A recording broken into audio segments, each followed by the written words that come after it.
mean to say something, but there is no speech power. So it is withdrawn. Energy of speech is withdrawn there. And the mind is withdrawn into the prana, within the system. There. Prana is the fire. Fire into the supreme existence, supreme being. In this way, this idea of ekoham bahusyam prajayeti, I am one, let me be many. And that one became the many. That is the nature of creation.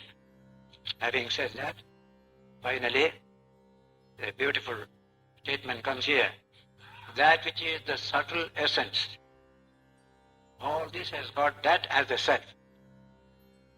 Saya esho anima. This is the first time that Saya esho, the word Tattvamasi comes the first time in the 6th chapter, in chapter 8, verse 6. Saya esho anima, aidadatmidam sarvam, tat satyam, sa atma, tattvamasi shvetaketo, iti, puya evama, bhagwan vijñāpeshtuti, tata someti hovacha. That which is this subtle essence, all this has got that as the self. That subtle essence of fire, water, earth, everything, that subtle essence is there. That is the self of all, the whole universe. That is the truth. Tat satyam. That is the truth. Sa atma. That is the self. Yourself, myself, self of all. Sa atma. And having said that, to emphasize the point, Tattvamasi Shvetaketu. Shvetaketu, you are that. You are that. You have no idea of your own dimension. You think you are only that small truncated creature here. That's not the truth. There is something infinite about you. That is the supreme message of Vedanta to all humanity. Man's infinite dimension, the inherent divinity of every human being. We are essentially divine, infinite, not petty, limited things that we are. By identification with the body, attachment to the body, we reduce ourselves to nothingness. And all the quarrels and fights, all the hatreds, violence, all come from that. When that largeness is realized, the mind becomes large, heart becomes large. What a beautiful conception of human development. That which is this subtle essence, all this has got that as the self. That is the truth. That is the self. Thou art that, O Shvetaketu. This is specially addressed to the sun. Let him not think that is Brahman, that is Brahman, that is Brahman, and eliminate oneself from that process. That should not be. You are that also, Brahman. You are that, you are that. This is a special teaching. In a series of verses, this will be repeated. Tattvamasi, Tattvamasi. You are that, you are that. In fact, several scientists, nuclear scientists say, this is the saving wisdom of India. This true nature of the human being, physically limited, spiritually unlimited. How to manifest it? That is the work we have to do. So, Tat Tvamasi, Tat Tvam Asi. Tat is the word for Brahman. Om Tat Sat we said. Tat. What you cannot visibly see in front of you is called Tat. What you can see visibly in front of you is Idam. Idam means this, you can point out with finger. All this manifested universe, that is Idam.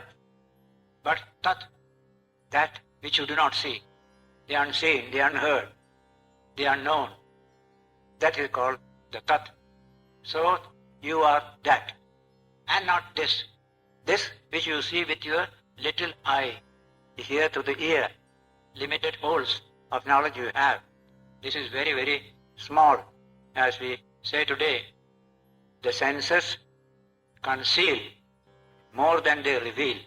How little do they reveal? How much do they conceal? How many aspects of truth, even light for example, below red, above violet, We can't see it, and yet it is there. So the eyes see very little, senses see very little, and to base all our knowledge only on the senses is foolishness. And we are having that foolishness today in our materialism. There Vedanta comes as a corrective. Go beyond the sensory level. Then you realize that this little human being is not that little. That tiny child in front is not that tiny thing. There is infinite power within it. We have to bring out those powers and energies. So we today speak of development of human potential, human development, fullest development of the human being. That is true education. At a higher level, we call it religion. Ordinary level, we call it secular education. That's Vedantic way of putting it. So, Saya Esho Anima. This anima. Anima means extremely subtle essence. Anima. Anu means atom. Small, subtle. Anima. Aidadate midam sarvam. This whole universe has that for the self. The self of everything is that subtle essence. Tat satyam, that's the truth. Sa atma, that is the self. Tat tamasi shvetaketu, you are that, O Shvetaketu. No better teaching to any child today than this great teaching. There is something infinite about you. Try to bring out as much of it as you can. That is the language Vedanta uses today. And so, we end up here with the first utterance of Tattvamasi. Many more are coming, but this is something marvelous for which this Upanishad is well known. Tattvamasi, Tattvamasi. It's called Mahavakya. Supreme utterance, it is called. For Mahavakyas, this is one such, containing a very profound truth, dealing with all humanity. Not any group, not any caste or creed, no. Every human being. Tattvamasi is the truth. That's what makes this Upanishad so very significant. We shall take up the matter next Sunday when we meet. Last time when we met here for this Chandogya Upanishad, last Sunday we could not meet because of Republic Day and Vivekananda's birthday. We had the celebration here. But the Chandogya Upanishad we took much earlier. Today we continue this great dialogue between father and son, giving us the highest truth, the Mount Everest of experience, in that great statement, Tattvamasi, Tattvamasi, you are that, you are that. We finished this 6, 8, and 1. They take section 9, 6, 9. He had said here, Saya Esho Anima, that extremely subtle reality, Esho Anima. Yes. Aidaratmya midam sarvam. That is the self of all this universe. That little tiny thing which you saw, or which you failed to see. Tat satyam, that is the truth. Sa atma, that is the self. Self means something inward, not outward. Not something out there. Something in here, oneself, himself, reflexive pronoun as we use in English. So, atma midam, sa atma, Tattvamasi, you are that, O Shvetaketu. Father is telling the son, you are that. Don't treat yourself as a creature, as a tiny little thing. That is only physically. But your real dimension is that infinite one. That must be understood. Tattvamasi Shvetaketu. Father is telling the son. Then son's interest is rising. Bhuya eva ma Bhagavan Vijñāpayadityati. Further, educate me, O Father. I want to hear more. So meti tathaho vacha. Okay, we shall do it. And he continues the dialogue. In the next section he says, Yatha somya madhu madhukrito nistishtanti nanatyayana vrikshanam rasanam. He says, samaharam ekatam rasam gamayanti. A beautiful example is taken here. Oh, good-looking one, Somya, is a beautiful Sanskrit expression. Gentle, soft, and beautiful person. That is Somya. Generally, children are addressed in Sanskrit as Somya. As bees make honey by collecting the essences of trees standing in different quarters and reduce the juice into a homogeneous whole, honey making. A great example. Te yatha tatrana vivekam lapante. Yes. Amushyaham vrikshasya raso asmi. Amushyaham vrikshasya raso asmi iti. These drops of honey once made, they do not realize that I came from that tree, I came from this tree. Here it is all become one. Is it? Ityevameva khal somya imat sarvaha prajaha. Similarly, all these creatures of the whole world, they also sati sampadya, they reach that sat, that absolute truth, that Brahman. Na viduhu sati sampadhyamaha iti. But they do not realize that they are really one with that infinite one. They all came from that one. They do not realize it now. They think we are all separate. We have merged in existence in Sat. They don't realize this truth.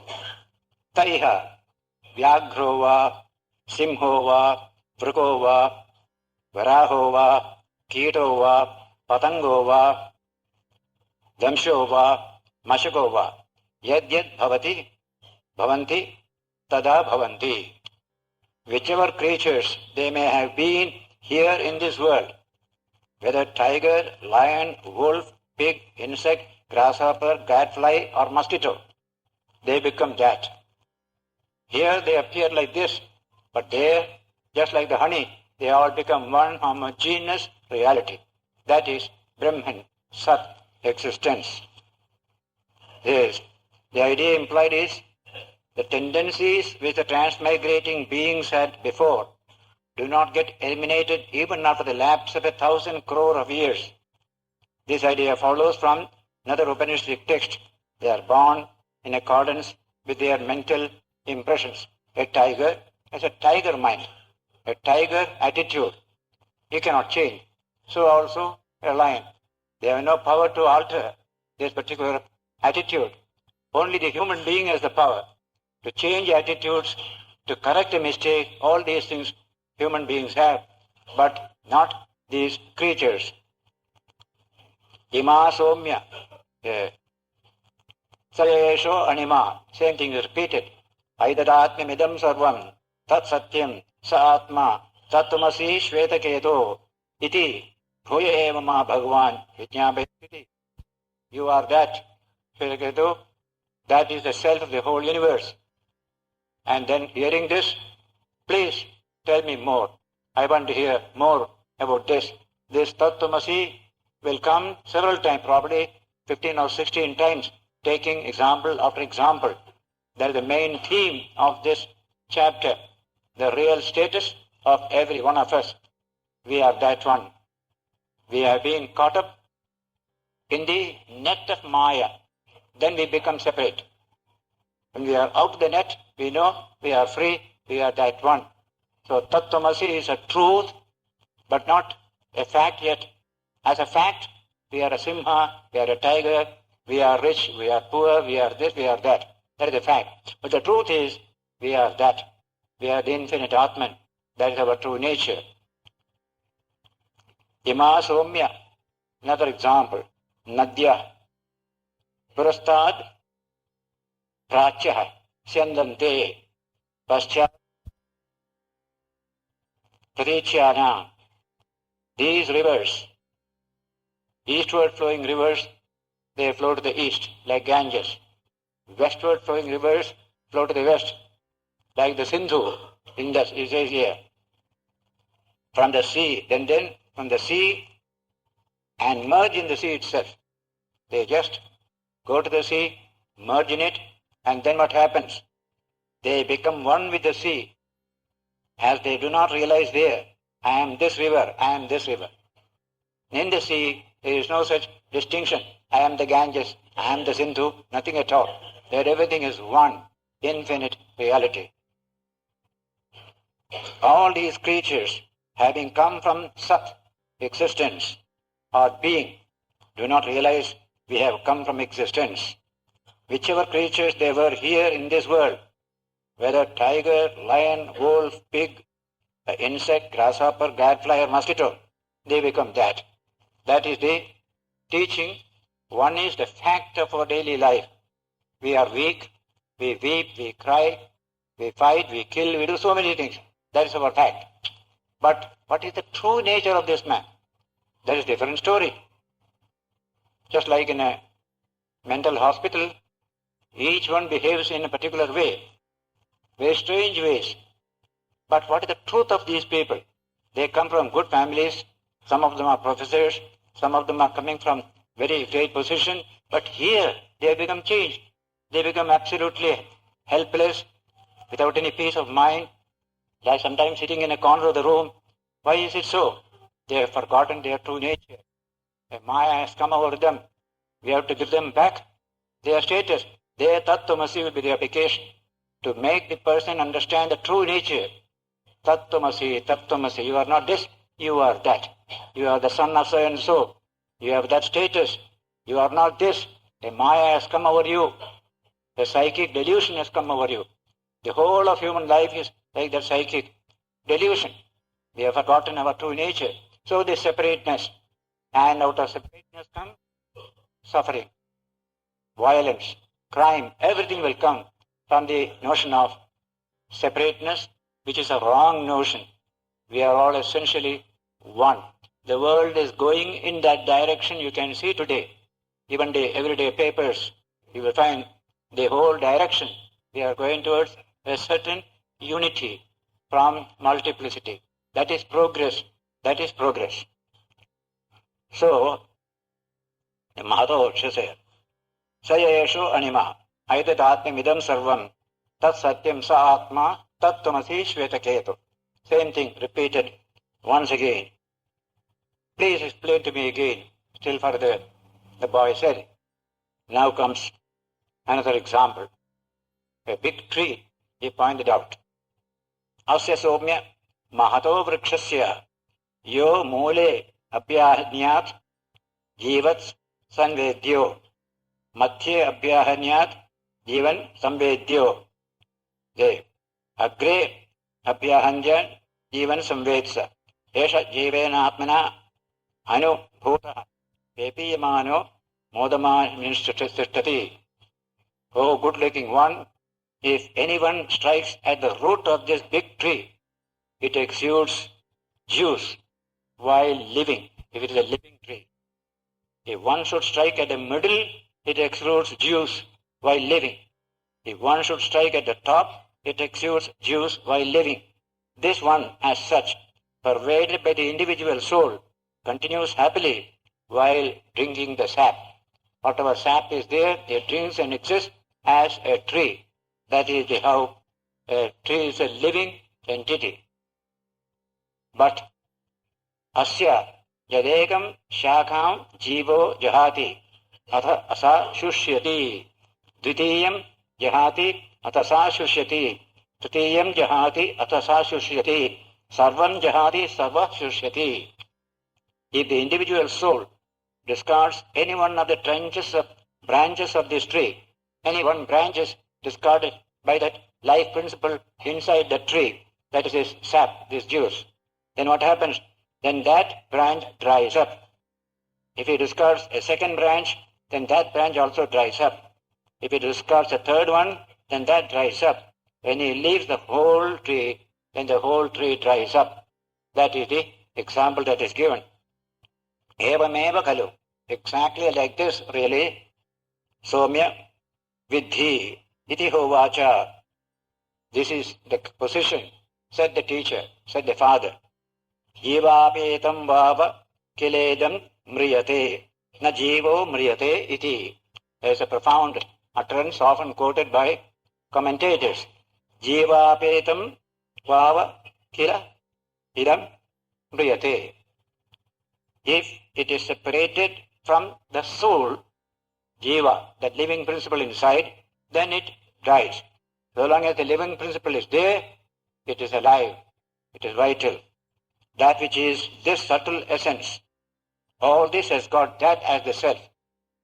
That is repeating once again, that is the truth, that is the self, thou art that, O Shvetaketu.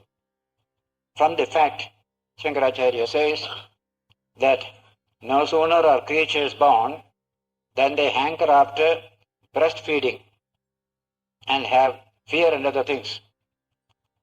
It is understood that they possess memory of the experiences of breastfeeding and suffering in past lives. That is our theory. It is not accepted in the West.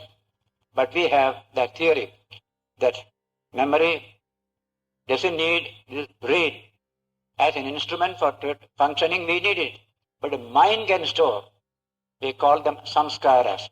Samskaras in the mind, in brain, various experiences are imprinted in the brain. Brain is the instrument of the mind. That theory is slowly getting accepted in Western neurology, that there is a mind behind the brain. If that is understood, then this will become understood, that when a person dies, everything is not dead about him. His subtle body continues to exist, carrying all the impressions, samskaras, vasanas, and they try to find a new expression so that they can work out the destiny in that new life. That is the theory in India. Sir Julian Huxley wrote to me that we accept survival of the soul at death, but we don't accept reincarnation. That's what he said. Then I replied to it in the message to the Upanishads appendix. You will find that long reply, that reincarnation is a fact. If you say we don't accept it in biology, because of what? Because of genetics, the genes, they are there. Therefore, we don't accept reincarnation. I said genetics doesn't go against reincarnation, because reincarnation refers to not this genetical body, but a subtle body, sukshma sharira. When the Hindu sages discovered that behind this sthula sharira, there is a sukshma sharira, a subtle body, that is the real man, real human being. This is a container only. As Krishna will say, this is like a cloth that you wear. When it is old, you throw it away. You go ahead in your own way. And so, this concept of reincarnation struck us very ancient times, and today it is like the air that we breathe. Everybody accepts it, we don't question even. But in the West it is difficult. They had only one birth. Immediately, the body dies, they keep the body intact. If the body is spoiled, their future is spoiled. They keep the body. We burn the body away. We are finished with the body. We have nothing more to do with it. We have got a subtle body. With that we go. This idea is now appealing to many Western minds. So this is just a side remark by Shankaracharya in his commentary. Now comes section 12. 6, 12, 1. Another wonderful passage is coming. Nyagrodha phalam ata aharata iti. My dear son, from that Nyagrodha tree tries to bring one fruit, is a banyan tree. Bhagavaiti. Idam iti idam bhagavaiti. Here is that fruit. Sir, the boy brought the fruit and showed. Bhindi iti. Break that fruit. The father said, regular experiment is going on. Bhindi iti. Bhinnam bhagavaiti. Yes, I have broken it. Kimatra pashyasi. What do you see there when you broke that seed? The anavya vema dhana bhagavaiti. Small seeds, extremely subtle like an anu, like an atom. The atom-like seeds you find inside the main seed, like that. Then, one of these, take that one of that anu-like seed, break that also, the father said. Bindi iti. how difficult it is. Just like we are doing what you call particle accelerators, where you break down a particle to create a new particle. What is inside that we want to know. In physics we do, nuclear. Here he asked this question, cut that, and what do you find? He asked this question, Bindi iti, yes, I have broken. Iti, Bhinna bhagava iti, I have already broken. Kimatra pashyasi iti, what do you find there? Then comes the answer, Nakinjana bhagava iti, I see nothing, O Master, I see nothing. That is the language. Then, I have written in my book, Science and Religion, this portion and the Father's answer, Shankara's commentary, can be put into any nuclear science text and see the way of thinking. You go deeper, deeper. All this gross aspect goes away. The subtle aspect begins to come. You cannot see. Therefore you say nothing exists. Don't say nothing exists. Father is going to correct the child now on this question. Nothing whatsoever, O Venerable Sir, iti. Then, Tam hovacha, to him the father said, Yam vai somya etam animanam nandiphalayase, etasya vai somya esho animnaha evam mahan nyagrothas tishtati shraddhasva somyeti. That is the wonderful remark of the father to the son. What level of thinking, what deep analysis, trying to search for truth, facing all the challenges on the way. To him he said, O good-looking one, this subtleness which you cannot perceive, of this very subtleness of the size of an atom, O good-looking one, stands this mighty, huge banyan tree. That nothingness what you see there, that shunya that you see, that void, that akasha, whatever there is nothing we call akasha, smear akasha. That nothingness is the strength behind the whole banyan tree. Say, having said this, have faith, have faith. Shraddhasva, shraddhasva, meaning thereby, don't rush into conclusion. We are treading very fine steps now. Subtle ideas are there. You can't make a sudden conclusion. Go slow. Very, very subtle matter you are investigating just now, he says. Here, Shankara's commentary is very interesting. Say, to him, the son, you do not perceive, the father said, say, you do not perceive this animanam, this atomic subtlety. What is atom is the word used at that time for what is very, very subtle. Today we have broken the atom, gone deeper. That deeper one is what is meant here. What is that final particle which you call the subtle essence here? That cannot be seen, but its effect you can see. Therefore here use the same language. Subtleness of the seed. Break. The seed has been broken. Then of this very unperceivable subtleness of the seed, of the size of an atom, this mahan, huge, nyagrotha, banyan tree grows as the product. Out of that nothingness, this huge thing has come. How can you call it nothingness then? Extremely subtle. Therefore don't say, it is nothing, it is nothing. Shraddhasva, have faith. Be careful in using words. You are treading very, very subtle ground. Don't rush into sudden conclusion. That kind of advice Father gives.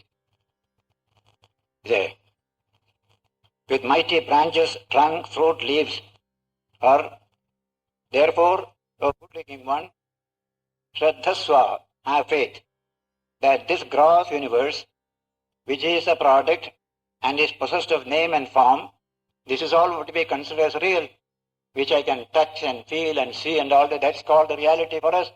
This gross universe, which has touch and form, etc., there is born from that being, from that existence, which is extremely subtle, which you cannot touch, which cannot see, which is beyond sensory vision. Although, now one sentence, Shankara's original Sanskrit is beautiful, translation is there. Although the meaning arrived at through logic and scripture through reason and scripture, is understood to be so, still, in the absence of intense faith, it is very difficult for a mind which is engrossed in external things and is impelled by natural tendencies to comprehend very subtle objects. The mind has to be trained in subtlety. Today's nuclear scientists have got very subtle minds. So they are able to discover and name them and see what is still further. Their minds are very, very subtle. The scientists of 17th, 18th century, they don't have that subtle mind. Today, physics is dealing with extremely subtle realities which cannot be seen with the senses. We can see only the effect that these realities make on space around it. That you can photograph. You can't see what they are. So Shankara says, mind engrossed in external things and is impelled by natural tendencies. It is difficult for such a mind to comprehend very subtle objects. Hence he said, Shraddhasva, have faith, have faith. But when faith is present, the mind becomes concentrated on a thing that is to be understood, and the comprehension of its meaning follows from that. This is supported by such Shruti texts as, I was absent-minded, therefore I did not hear what you said. When the mind is not concentrated on a thing, you won't hear, you won't see. When you are talking seriously with somebody says something, you won't hear it at all. So this way, this concentration of mind becomes more and more as you approach subtle and still more subtle realities. Now comes again, Saya Esho Anima, Aidadatmi Midam Sarvam, Tat Satyam Sa Atma, Tattvamasi, Shveraketo. That which is the subtle essence, all this has got that as the self. That is the truth. That is the self. And the word that, or Shvetaketu. If that existence is the root of the world, why is it not perceived? O Venerable One, please explain this to me again with the help of an illustration. The father said, let it be so. O Soumya, I shall try, he said. Then we come to the 6:13:1. A very interesting example he is taking. Lavanam edat udake avataya atama pratarupasi tatha. You take a pinch of salt, put it in the water, leave it for the night. Morning, come back to me. Father is telling the son. Saha tatha chakara. The boy did as told. Tamho vacha yad dovasha lavanam udake abhatha anga tadahareti. My dear boy, the salt that you put into that water yesterday, please bring me that salt. He told the boy. Yes. Tadha umrishya na viveda. He could not find it after searching for it. That salt is gone. It has gone on with the water. Even an existing thing may not be perceived, but it can be perceived through some other process. You see that subtle scientific process, we can perceive the salt there. With regard to this, listen to an illustration. This is Shankara's commentary. If you want to experience this fact, then avadhaya, avadhyaya, keeping, dropping, etat lavanam, this salt, in the form of a lump, udake, into water, in a pot, atha, then, next, prataha, morning, you, upasiddhata, come and meet me. This is the translation of the text. So next day in the morning, he said, that salt which you had kept and dropped into the water, my son, please fetch it just now. Having been told so, he could not find out that salt which he wanted to bring. After searching for that salt, even though existing in the water, had become dissolved, mixed up in water. Now comes the meaning of this experiment. Yatha vilinimeva anga asya antat Achaneti. O dear one, remaining dissolved as it does. Now if you want to perceive it, sip from its top. How does it taste? It is salty, sir. Sip from the middle. How does it taste? It is salty, sir. Sip from the bottom. How does it taste? It is salty. Throw this away. Come to me. That experiment is over. Come to me, he said. With regard to that, he acted in that way and said that salt exists always. Salt is there always. To him, the father said, "O good-looking one, you cannot perceive existence, Sat, though it is verily present there itself. Surely it is here. It is here." This is a language. God we cannot perceive, therefore he doesn't exist. We don't accept that. Our thought is so deep on the subject. It is extremely subtle. You can only say, you are that, you are that. How can you perceive it as something separate? It is your own essence. So, this example was given about salt. Now comes repetition of the same, Tattvamasi. Jaya esho anima, aidadatmam idam sarvam, tat satyam, sa atma, Tattvamasi shvetaketo. Huya Bhagavan, please tell me further on the subject. The son is telling the father. Now come to 14th section. Yatha somya purusham gandharebhyo abhinatthaksham aniya tam tato adhijane visujeta. Another example is being taken. Yatha tatra prang ved dva atang advam va pratyantadva radmadi ita abhinathaksha anito abhinathaksha visrushtaha. Now, just as having brought a person with his eyes bound from the country of the Gandharas, northwest frontier province, he is left in a more solitary place, and he then goes on shouting eastward, northward, southward, westward, saying, "I have been brought blindfolded and left blindfolded." Then, tasya yatha abhihanam pramuchya prabhuyat etam disham gandhara etam disham prajeti sa gramat gramam prichan pandito medhavi gandharaneva upasampadhyeta evameva acharyavan purusho veda tasya tavdeva chiram yavanna vimokshe asa sampatsye. This passage also is often quoted by spiritual teachers as somebody having removed the bandage on the eyes and say to him, "The country of Gandhara lies this direction, walk in this direction," and that intelligent man who has received instruction reaches the country of the Gandhara indeed by asking his way from village to village. In this way indeed, a man having a teacher acquires knowledge in this world. For him the delay is only for that long as he does not become freed. Then he becomes merged in existence, in the Sat. So this passage, Acharyavan Purusho Veda. A person who has an Acharya, somebody to guide, he knows. Because we don't know. Originally we don't know. Originally we are like a blind person. Unless somebody comes to remove that bandage and say, "This is the way, how can we go?" So the example that is taken is of this Gandhara person. So everybody can realize because it is there, but we don't know the way.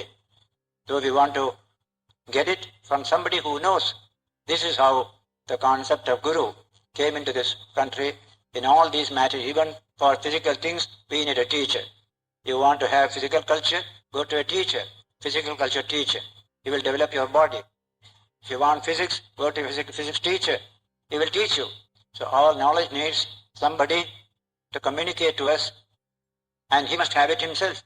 And so in spiritual life, this idea came. Acharyavan Purusho Veda. One who has an Acharya, that Purusha, that person understands the truth. He has only that much delay, as afterwards he will slowly find his way and reach his home, God himself, the Sat itself. As that man freed, he slowly, with his intelligence and the guidance given, he went and went and reached his home. Similarly, here also, Gandharan says. This is a very important illustration he gives here. Shankara says here, as has this illustration been presented, that a person snatched away blindfolded from his own country of Gandhara by thieves. One Naxalite must have done it at that time, and then he takes the example now, there. And made to enter into a forest infested with tigers, thieves and others, and multifarious terrible things, stays there, bereft of discrimination and sense of direction, hungry, thirsty, affected by sorrow, and shouting, hankering for freedom from bondage, and he, becoming somehow liberated by some kind man, reaching his own country of Gandhara, attained peace and became happy in this very way. When a person is stolen from existence, we have fallen from existence, what you call the fall of man.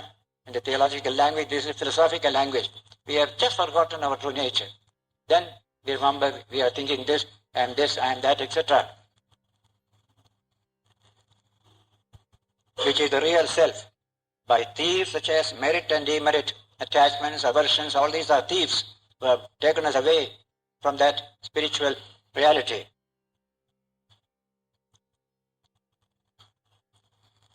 Then he is tied with thirst, hungry and thirsty, suffering here and there. Then have family, this and that. I am his son, I am miserable, I am this, I am that. All this we go on telling. These are all not true, so they are facts. He is actually having all this trouble.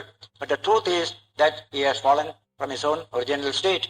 As I said, a very son or daughter of a noble family, if there is mental trouble, goes to a mental hospital and behaves like a very ordinary person, helpless person, really that is not your real state. But somebody has to tell. So we go, psychologists will go and tell, slowly bringing back to his own understanding. Then he resumes his position in society. I had a principal, very brilliant mind, highly respected. He got this nervous breakdown. He forgot all about his status, became like a child, ran away from the principal's office, went to his house and sat under the cot, just like this. No strength at all. For 6 months it was hell. Slowly, he got out of it. Again he became principal of 2-3 colleges, and recently, some years ago, passed away. In all these experiences you will find our true nature we forget. Just like Shankara gives the example, as soon as the sun is hidden by the cloud in winter, you have got all darkness. That is only negative. Something positive happens. Cold winds begin to blow, as Himachal Pradesh is doing even now. Cold winds blow, full of misery. First, truth is shut out. Second, untruth comes, and suffering comes as a second object. This is what is happening to every human being. Forgetting his own real self, he imagines I am this, I am that, blabbering in dream as it were. Out of that, you have to be awakened. That is the teacher's work. Awakening from this sleep of ages. Anadi Mayaya Supto. This is from Mandukya Karika of Gaudapada, first section. Anadi Mayaya Supto. Yada Jiva Prabudhyate.